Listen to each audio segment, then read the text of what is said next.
Monday to Fridays at 8 p.m. There's no way on Joy Prime. Joy Prime, real entertainment. This week on The Imposter. Fine. Don't make a big deal out of this. The Bay can't be that dangerous. You killed Memo Guerrero. Clemente. How can you even say that name? Well, I don't have it. What do you mean you don't have it? Where is it? Mariana's got it. You lied to me. Blanca and you deceived me. You both kept this from me, and I want to know why. We need to talk about your past. Your family history. Imposter. I've made up my mind, Shows Father. Monday to Friday won't at be married, 9:30 p.m. on Joy Prime. For Joy News' hotline.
Joy News Prime Headlines is brought to you by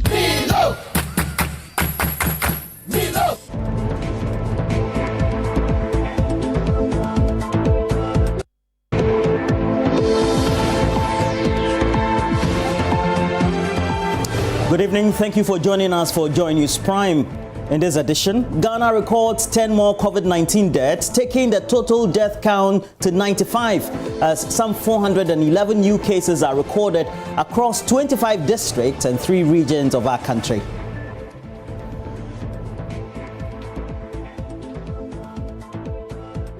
Meanwhile, the Director General for the Ghana Health Service is asking Ghanaians to stop stigmatizing recovered patients because they no longer carry the virus.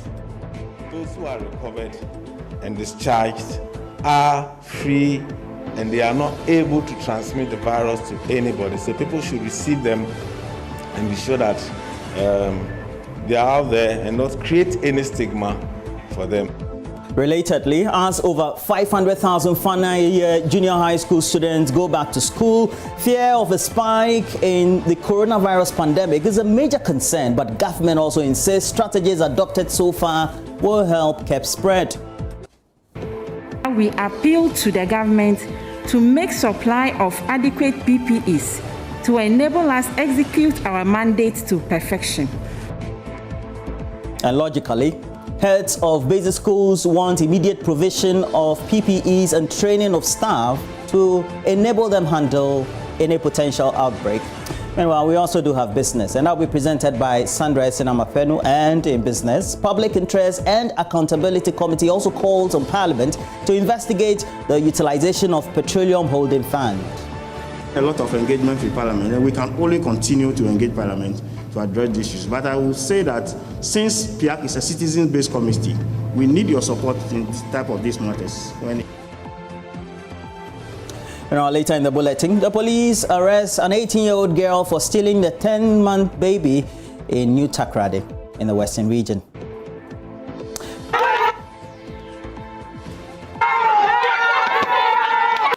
Complainant tenant was going to have her bath, so she left the baby in the care of the suspect. She returned from the bathroom and she couldn't find the baby. On these headlines, we have more stories on for you for the next 2 hours. Stay tuned.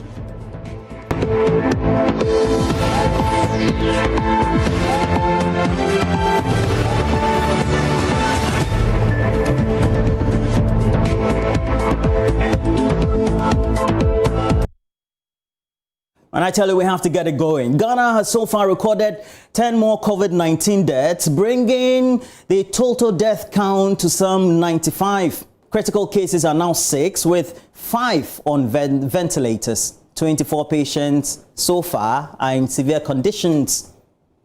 Also, some 414 new cases also takes the total case count to some 14,568. Now, with the current discharge and recoveries at 10,907 cases, Ghana so far just have an active case count of some 3,566.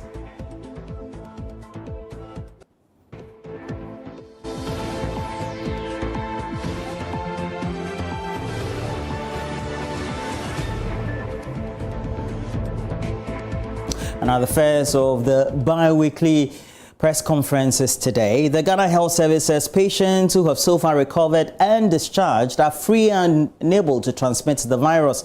The Director General of the Ghana Health Service, Dr. Patrick Abuaje, who addressed the news conference on COVID-19 case management, also asked Ghanaians to stop stigmatizing recovered patients just because they no longer could carry the virus and therefore cannot infect other persons. The key highlights of the protocol is that for symptomatic cases, that's for those who are sick, who report with symptoms, cough, fever, etc. They spend 14 days plus 3 days without symptoms. So we are looking more about 17 days. But of course, if you stand longer than that, if your symptoms continue, we will keep you until you are no more. You are able to show 3 days without symptoms, and you will be discharged without a test. For those who do not have any symptoms, it's 14 days after initial positive test, and that should be based on the day the sample is taken, not the day you got your results. So that's when we count the necessary. So like we said, PCR test is no longer necessary. The patients will be reviewed twice at home to see whether they are discharged, and we are finally discharged, not necessarily from our facility or from the service, but these are all areas that we may want to look at. Those who are recovered and discharged are free, and they are not able to transmit the virus to anybody. So people should receive them and be sure that they are out there and not create any stigma for them. They are free. We isolate people because they can transmit to somebody else. We only release people who are unable to transmit the virus to another person. Meanwhile, the National COVID-19 Management Team has justified Ghana Health Service decision to discharge a symptomatic patient 14 days after positive test. Ghana last week revised its discharge policy that saw over 5,000 patients discharged. Addressing that news conference, a member of the management team, Dr. Joseph Oliver Comey, said the decision was backed by science and some experiments conducted countrywide. Most of the people we had initially, to de-isolate them, we had to do 2 PCR tests to say that they should be de-isolated. In this country, we've also looked at what we've been seeing. We had the opportunity of having people from mandatory quarantine. So we saw when they tested positive and when they recovered. On the average, it was 14 days from positive to having double negative. On the average, it was 14 days. So when we also looked at the evidence from Singapore, looked at the evidence from China, the Germans have been very quiet, but they've been doing a lot of work. To say that the virus is not infectious, you must culture the virus. We haven't been able to culture here. A lot of people haven't been able to culture. The Chinese have done it. The Germans have done it. The Canadians have done it. The Singapore people have also done it. And if you look at all the data, they all say that after day 8 of infectivity, whatever you have, the viruses they tried to culture, they couldn't culture them. It's also said that most people can remain PCR positive after you have told them that they are negative. I stand here to say that I have seen people in Ghana testing positive up to day 40. But these people are still at home, still doing what they have to do. We have looked at families where they've had people from mandatory quarantine who were still positive up to day 40, and none of their family members have tested positive. So there are times when we take certain decisions, we take it from the scientific point of view. We know that we are from case management. WHO guideline looked at 10, average 10 days, but we didn't look at 10 days. We looked at what we have seen from our patients, and we're looking at an average of 14 days. That's when people turn double negative. So yes, you've seen a lot of de-isolation. Once the person tests positive, asymptomatic, after 14 days, we are confident that this person should go home and this person will not infect another person.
Meanwhile, a virologist with the Kumasi Center for Collaborative Research, the KCCR, has cautioned government to tread cautiously in adopting reviewed discharge protocols for COVID-19 carriers recommended by the World Health Organization. According to Dr. Augustine Angelina Silverkin, a wholesale approach to this directive may be detrimental to the strides made by Ghana in a bid to curb the spread of coronavirus. Well, we have to go for a break. When we come back, we'll have these and more stories related to COVID-19 and others right here.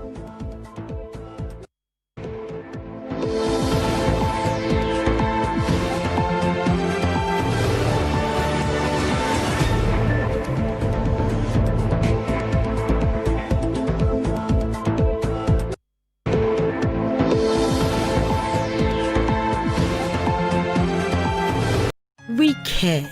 Your favorite Gino tomato mix is now enriched with vitamins, minerals, and fiber. So go on, enjoy your favorite jollof made with Gino. Gino truly cares. This advertisement has been vetted and approved by the FDA.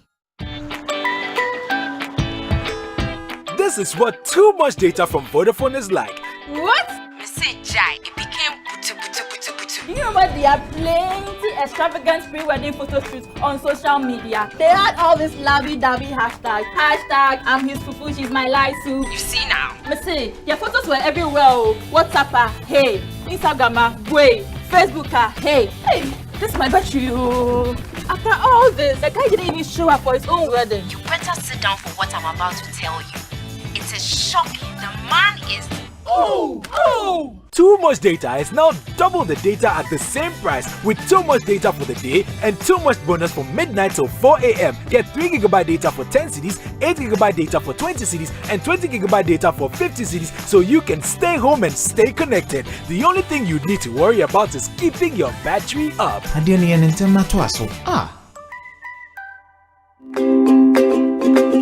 When I was young, I asked my mother the secret of hair vitality and health. She said, the right food, the right exercise, the right amount of sleep, and the right blood tonic. Nescafe Blood Tonic is effective for the treatment of anemia, lack of appetite, and stressful conditions in both adults and children. Nescafe Blood Tonic, the right family blood tonic. Another quality product from Ernest Chemists. This advertisement has been vetted and approved by the FDA.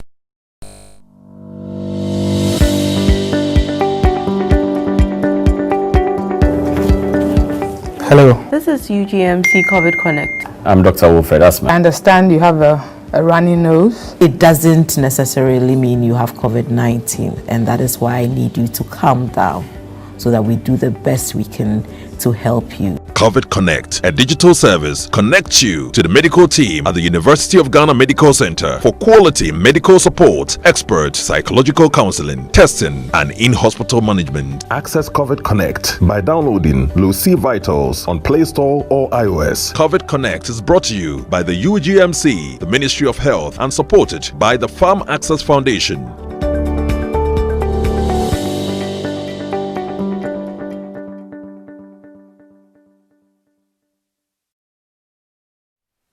Voters Register 2020. The 1992 Constitution of the Republic of Ghana confers on every Ghanaian who is 18 years and above and of sound mind the right to vote.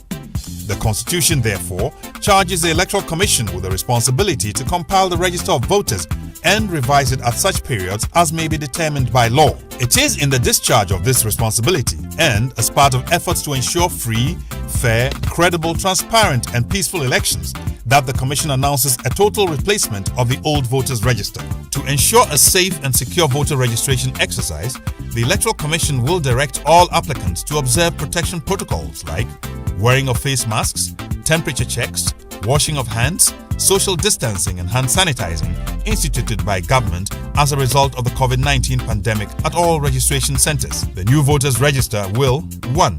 Engender trust by enfranchising all eligible citizens. 2. Provide a good foundation for the conduct of credible elections. 3. Reduce voter impersonation and multiple voting. And 4. Ensure transparent and peaceful elections. As an applicant, you are required to present a valid passport or a Ghana card. In the absence of the two documents, you must provide 2 guarantors, persons who have already registered. After registering, you can also guarantee for 10 persons who you believe qualify to register. Date of commencement of registration for the compilation of the new voters register is 30th June and ends on 6th August 2020. Time 7 a.m. to 6 p.m. each day. Look out for announcements from the EC on when the registration team will be present at your registration center. There will be special registration arrangements for persons with disability, older adults above 60 years, and vulnerable persons to register with ease at district offices of the Electoral Commission across the country. Register to vote. Your vote is your power. Registration of Voters 2020. Your safety is our concern. Voters Register 2020.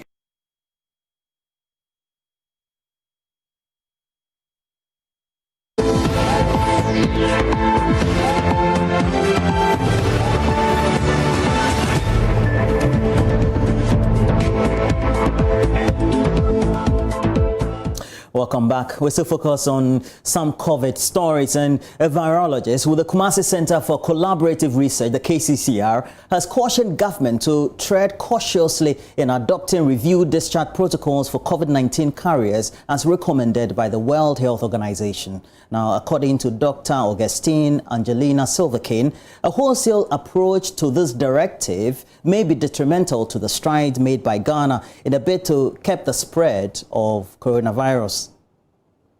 sputum. So sputum samples may tend to still shed some active or some infectious RNA. And even in the same WHO, the WHO document, they actually cited one study. They named it one possible outlier.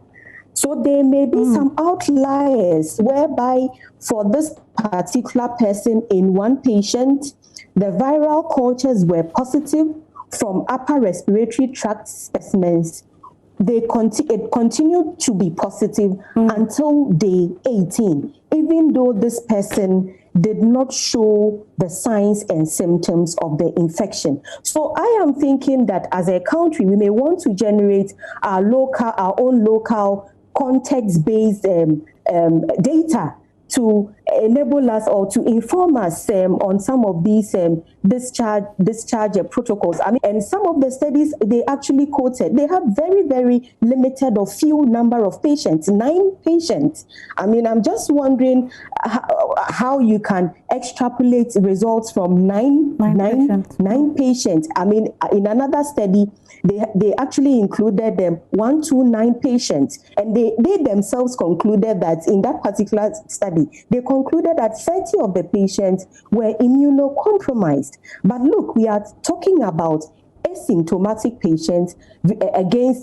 symptomatic patients. So I am just thinking that, I mean, now the release is already out. Yeah. I don't know if we can go back and tread cautiously. I may appear healthy. I may not even know that I am harboring the virus, but tested, I will turn out to be positive. Yeah. And look, as our number of confirmed cases begin to go up, chances that in the midst of your friends, maybe once a group of people sits together, about 10 people, chances that some of them may be positive, though they may be asymptomatic, may gradually be increasing. In fact, chances that you yourself, you may be positive, is gradually increasing and gradually becoming a reality. I think we should kindly tread cautiously with this straight adoption of this so-called discharge protocol by the WHO. Well, indeed, this protocol has come under a lot of scrutiny, and we're doing that right here on Joy News Prime. And joining us is Dr. Gabriel Benako. He is the president of the Coalition of NGOs in Health. Now, what is your own take on the revised COVID-19 discharge policy as being adopted by Ghana? Yeah, Raymond, thank you, Roland, for engaging us. We, the Ghana Coalition of NGO, would like to state that everybody in Ghana should be much more responsible than before in protecting yourself and protecting others within the environment we find ourselves. That's the first thing. The second point is that we all know since January till now, the science and the data have sometimes proved us wrong about the approaches, about the responses, about the containment measures we put in place globally, and much more specifically in Ghana. We all know that WHO statement is stating that likely, and Roland, you and I know that likely is not 100% assurance. So we should tighten our belt. We should not be over-complacent, and Ghana actually should not rush to conclude. We rather need to bring more hands on deck. We rather need to support the Ghana Medical Association, the Ghana Midwife and Nurses Council, the civil society, the various Ghana Education Service leaders, and including the media, to continue to support the government strategic plan in fighting this pandemic. We keep on saying that we tend to rush to conclude. That is not good for Ghana. Other countries have rushed and they have failed. Let's continue to do our bit, and we should not rush to conclude on certain research information. From all the indication and from all the practices in Ghana, we have slipped severally. But today we are saying that let's be patient and make sure that Ghana is for us. We are not running away from Ghana. We are not, nobody is forcing us to take certain decisions for the country. Let's run it in a very slow pace and make sure that our institutions are much more institutionalized.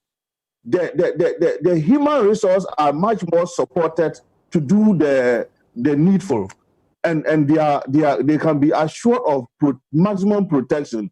And civil society must play a critical role, including the media. So we want to say that at this point in time, we need to be consolidating the gains we have made, rather than to begin to be complacent about what we are doing. Now we do know that we have a certain demographics by the population and indicators that we have. And if you just oppose that with what the WHO and some of the best practices in the world, there's every indication that if you have a very young, vibrant population, they tend to be better immune and less malnourished than the related sections as we find elsewhere in the world. That also gives us some great benefit to be able to adopt this strategy, doesn't it? Raymond, I want to put it to you and to Ghanaians. Coronavirus had dribbled everybody in the world. It has dribbled WHO, it has dribbled the giant, robust health systems in the world, and it has dribbled Africa severally. So we need to take the clue from WHO, but we must have our own grown strategies to match with that advisory services from the WHO. What do you propose? And I keep on saying that. What do you propose? Says likely. What do you propose? If you look at the report, likely rumor is not 100%. And so what we need to do, let's have a contextualized situation. After WHO have declared and have given information, have we brought our scientific industry to sit together? What have Ghana done scientifically?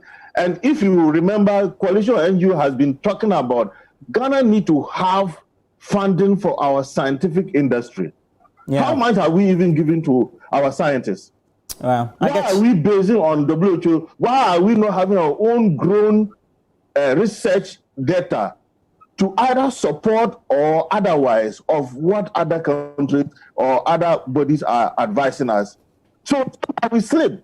And that's why we keep on saying that, please, let's be careful, let's be patient. We all know what government officials have talked about, which have not worked. But we keep on saying that we are all Ghanaians.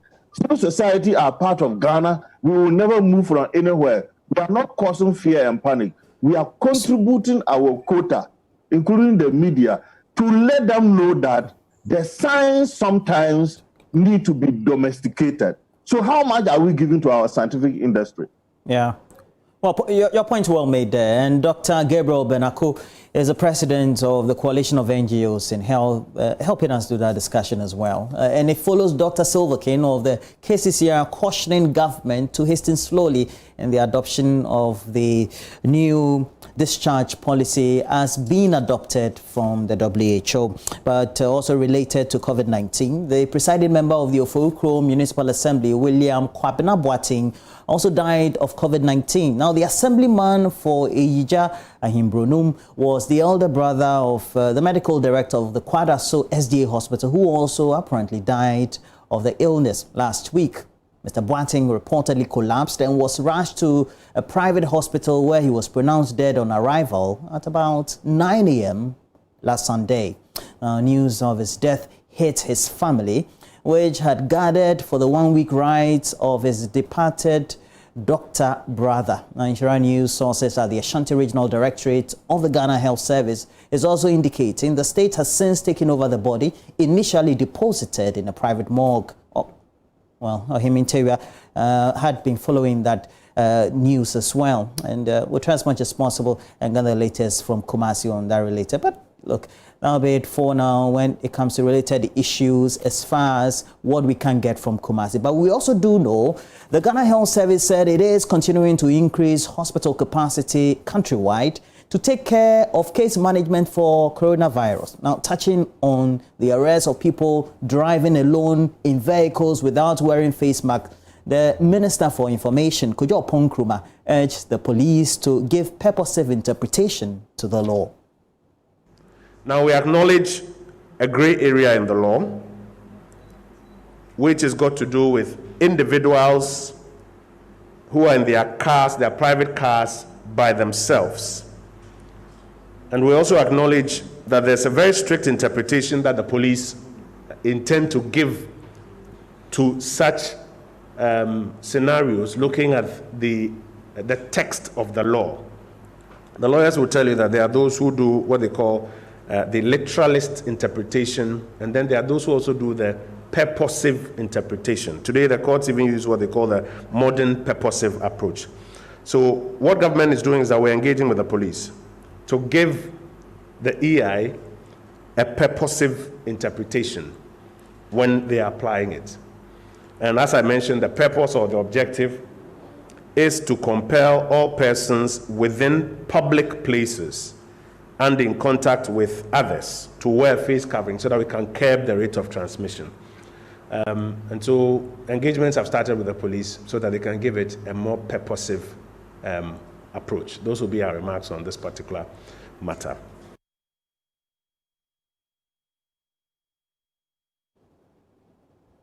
Now we have to return to the schools because over 500,000 final year junior high school students are expected to report to school on Monday to prepare for their basic education certificate examination. Now, we all do know this follows the reopening of the universities the other week and some senior high schools also this week. But the fear of a spike of coronavirus infection also remains a concern for parents and the government. But the president, Nana Addo Dankwa Akufo-Addo, is optimistic strategies adopted will also help address potential rise in infections of coronavirus. But look, let's do have more on this. And Ohimi Nteria, we also told you had been following the related issue about the demise of the late doctor of the SDA Hospital Akwada, so who passed and apparently also died of COVID-19. At what point in time, Ohimi Nteria, were you told that his death could be strongly linked to COVID-19? Thank you, Roland. Even few hours after his death, people started speculating that the late presiding member could have died of COVID-19. In the media, there were a lot of media reportage, though those reports were not attributed to anybody to have confirmed this. But just yesterday, day after his death, then later some parts of the day, that is when the report came in that indeed he died of COVID-19. Even then, it was difficult for the health professionals to even disclose or confirm this. They say per the patient charter, they have no right to disclose somebody's private or health status unless or otherwise approved by the family. And the family has also been shattered following the demise of these two great men within the space of 1 week, especially the parents. But ultimately, it also means that the family is greatly affected. The medical professionals who really are having a certain link of this fatality to coronavirus, have they been able to contact trace any other family member, etc., related to this? Yes, the Regional Health Directorate says there are already existing protocols, and these protocols are not peculiar only to this particular case. It is all related to COVID-19. So when anyone died of COVID-19, it is strictly adhered to. So the Regional Health Directorate, with the support of the Oforiko Municipal Health Directorate, have already started working behind the scenes, especially when the report, the confirmation came yesterday that he died of COVID-19. So yes, I would say a lot is being done behind the scene, especially when the body was first sent to a private morgue. When he died or he was declared dead at a private health facility, the body had to be transferred from that health facility to the Confers Teaching Hospital's morgue as part of the strict adherence of COVID-19 protocol. So it's a state, I'm told, would take charge of the burial and any other issues related to the burial. Now, that's quite tragic. This is going to hit the family very hard, is that not it? Yes, the family has been hit coming at the back of the 1 week ceremony of the late Dr. Harry Owusu-Boateng. I must say the family received the news of the passing of the presiding member, who was also the secretary for the Oporikrom MPP constituency. And we are told he even took part in the Saturday MPP primaries. So at the time that they had gathered for the 1 week ceremony, that is where news hit them that the late presiding member had passed away at about 9 a.m. Sunday. Well, this is strongly linked to the brother's death by way of the infection, right? It is not clear as to whether his late brother or the medical director infected him or he infected the medical director. What we do know is that the two of them live several kilometers apart. They don't live closer. They are not close to each other. But in the Ashanti region, when we are talking about hotspots for COVID-19, the Oporikrom municipality considers Ija, where he lives with the family, as one of the hotspots for COVID-19. So it won't be surprised to hear that probably he got the infection from the community where he lives or any other place. But as of now, no search or no research has confirmed that, no investigation has confirmed that he got the virus from his late brother or he infected his late brother. For now, it is too early to be talking about this, Roland. Tera, thank you for this great update. And we'll keep following this because greatly we would want to see how the family is doing as well as Joy News. But as Tera and Love News are all following this, you should also know that we bring you the related conversations when it comes to coronavirus, because we also do know that over 500,000 final year students of various junior high schools are expected to go back to school. And that is up next. But we also do have business. And Sandra, how is it for you? Roland? Yeah. Yes, definitely. We'll be back after the break for business, right? Yeah, definitely. I'll see you shortly. Don't be in a hurry to see me. Definitely. Well, we're taking a break. When we come back, we have this more business for you.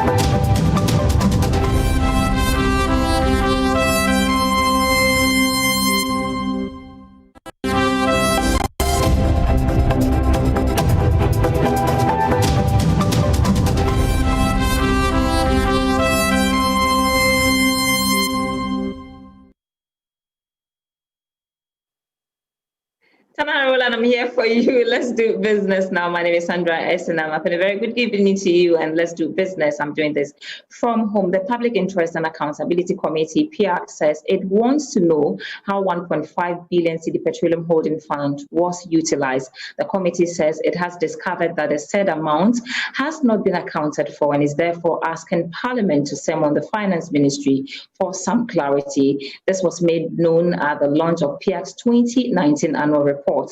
In Accra, here's Ebenezer Sabote's report. The 2019 annual report by the Public Interest and Accountability Committee, PIAC, revealed that Ghana has so far received $5.9 billion as revenue in the petroleum sector since the beginning of oil production in Ghana. Total oil production in 2019 went up by 15% as a result of higher volumes from the Jubilee and Sankofa Jinami fields. Despite this, the Public Interest and Accountability Committee, PIAC, says there is less to show on how proceeds from the commodity have been utilized. addressed at the launch of the 2019 annual report, Chairman of PIAC, Nobowaja, believes it is about time Parliament and all mandated institutions demand accountability. We've done a lot of engagement with Parliament, and we can only continue to engage Parliament to address these issues. But I will say that since PIAC is a citizen-based committee, we need your support in this type of these matters when it comes up. That is the only way probably we can put much pressure on Parliament, because Parliament also represents us anyway.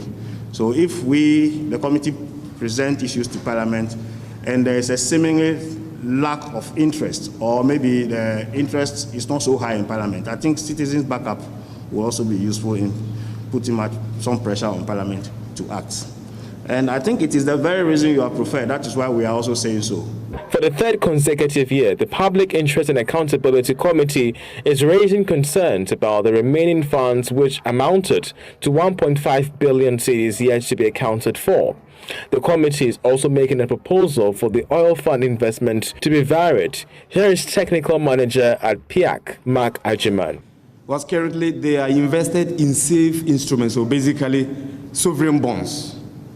So we have recommended or proposed that this qualifying instrument should be varied so that parts of our petroleum funds will be invested in low-risk instruments, meaning low returns, and parts should be invested in high-risk instruments that will guarantee high returns. So that is to regards of the operations of the IAC. They are in place, they are restructuring IAC. They've met a lot of stakeholders and they are putting final touches to that restructuring process. Meanwhile, gas production in 2019 was the highest in the country. Away from that, Ghana's cocoa regulator, Cocoa Board, has signed a loan facility for productivity enhancement programs for the sector. The $600 million syndicated receivable-backed loan, which was signed in November last year, follows 2 years of negotiations between Cocoa Board and development finance institutions, including the African Development Bank. The fund is expected to shore up local production of cocoa, especially as demand soars amid the coronavirus pandemic. Charles Aite has more in the following report. Already, Cocoa Board has drawn $200 million from the AFDB loan to embark on various cocoa projects, including pollination and pruning. Joseph Boahin Edu is Chief Executive of Cocoa Board, expressing confidence in increasing cocoa yields to 1.1 million tons of cocoa by 2026 and 2027 crop year. Ghana Cocoa Board has set out to create a modernized, resilient, and competitive cocoa environment where all stakeholders strive towards a sustainable cocoa economy in which cocoa farmers and their communities thrive. Towards this end, Honorable Chairman, Cocoa Board seeks to raise the current productivity levels from 500 kilograms per hectare to an average of 1,000 kilograms per hectare by 2027. Chief Executive of Cocoa Board, Joseph Boahin Edu, has downplayed a report from the Reuters news agency that international risk underwriters pulled back from the 2020 and 2021 cocoa syndication loan, citing COVID-19 risks. Speaking during the launch of the AFDB $600 million syndicated loan facility, Joseph Boahin Edu reiterated that Cocoa Board was in good standing with its international lenders, who are all prepared to sign up for the loan facility in September. Management of Cocoa Board has cited various reportages on Cocoa Board syndication in newspapers and online news portals as Cocoa Board's inability to raise its planned $1.3 billion through a syndicate of banks, citing COVID-19 risk as the main reason. Management wishes to draw the attention of the international community and the general public that these publications are false and do not reflect the current engagements between Cocoa Board and the banks and financial institutions. It is worthy of note that Cocoa Board has prepaid the 2019-2020 loan facility in June 2020. Meanwhile, board chair of Cocoa Board, Hackman Owusu-Wajiman, has challenged Cocoa Board to explore domestic ways of pre-financing cocoa projects in the coming years. The minister would like to see us be able to pay for things ourselves and not go for loans. Despite the skillful accounting which has made us pay our syndicated loan 3 months ahead of time, we need to reinvigorate ourselves and make our minister happy and our president happy, and for that matter, his colleague in Côte d'Ivoire, Alassane Ouattara, also happy. JICA and AFDB agreed to provide a $3.5 billion joint facility under the fourth phase of the Enhanced Private Sector Assistance for Africa initiative. The loan marks the first time JICA and AFDB will be providing direct co-financing under the EPSA4 as well as First Non-Sovereign projects. Minister for Railway Development Joe Gatti has signed an official agreement with Chinese suppliers for the acquisition of some modern locomotive trains and standard gauge rolling stock for the construction of new railway lines in the country. The $230 million investment is to enhance commuter safety. There will be 35 standard gauge trains which are being provided to us. Now, the total cost of this is $243,600,000. The supplier is Dongfang Electric International Corporation. As we're told by them through the Zoom meeting, is one of the big state-owned Chinese companies which is involved in supply of rolling stock. Our old lines are narrow gauge. And bear in mind that these narrow gauge lines were built, some of them in the 19th century. For example, the Accra to Insawam line was built from 1910 to 1912. And between 1910 and 1912, it has not seen any major rehabilitation, apart from the rehabilitation that was recently done by government after 2018. And so basically what we have done as government is that we decided to rehabilitate some of the narrow gauge